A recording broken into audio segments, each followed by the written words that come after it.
Today we're examining one of the most sweeping regulatory proposals in American history. The EPA is attempting to take control of our nation's electric system without legal or scientific justification. The EPA's Clean Power Plan reaches well beyond the regulation of power plants. The EPA wants to control the entire system, right down to the amount of electricity Americans use in their homes. The implications of this overreach really are staggering. The rule has the potential to shut down power plants across the nation, raise energy prices, and threaten energy security. And I submit, for what? The EPA admits that the rule will have little or no impact on global warming. In this case, it appears to be regulation in the name of climate change, but it's just regulation in the name of regulation, federal control for federal control's sake. EPA's proposal would impose standards on states that turn power systems on their heads.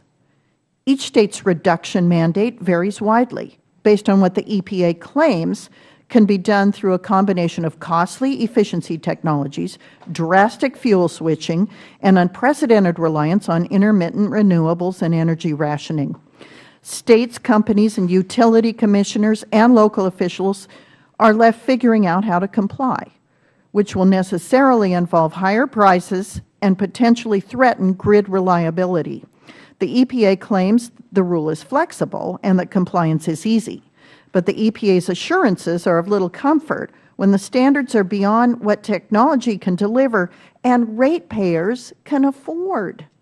The ability of the EPA's so-called building blocks, which are really mandates, to produce the required reductions is uncertain. The limited analysis in this rule is based on black box models and untested assumptions. This hides the hard fact that ratepayers will be left holding the bag on an expensive overhaul of our electric system to reach theoretical and unproven targets. The confusion also hides a more fundamental concern. The EPA is operating outside the bounds of the law. The Clean Air Act does not give the EPA the authority to regulate the electric grid or tell Americans where to set their thermostat. Instead, EPA is limited to technology-based standards at the power plants themselves. As our witnesses will explain, had EPA followed the law and been straightforward about what technology can accomplish, the rule might be manageable.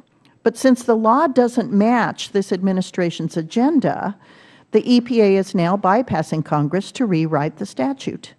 The EPA also ignores technology and reliability concerns. The administration hasn't fully considered the potential impacts of this proposal on the electric system, the economy, and the American people, most importantly. A scientific look at the proposal reveals major problems. EPA's claims are backed by flawed technology assumptions.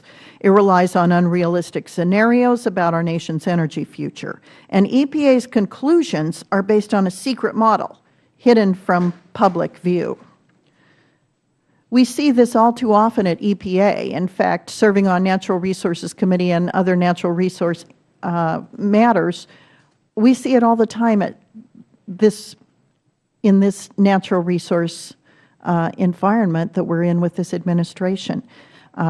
This science that is hidden science undermines the scientific review process and moves straight to regulation. The law requires a bottom-up review of what can be accomplished at a power plant.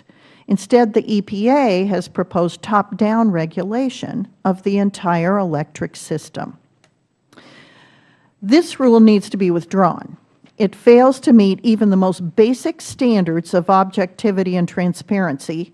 It lacks technical analysis on scientific and economic feasibility. And the American people deserve to know exactly what the EPA is doing. And that's why we're having this hearing today.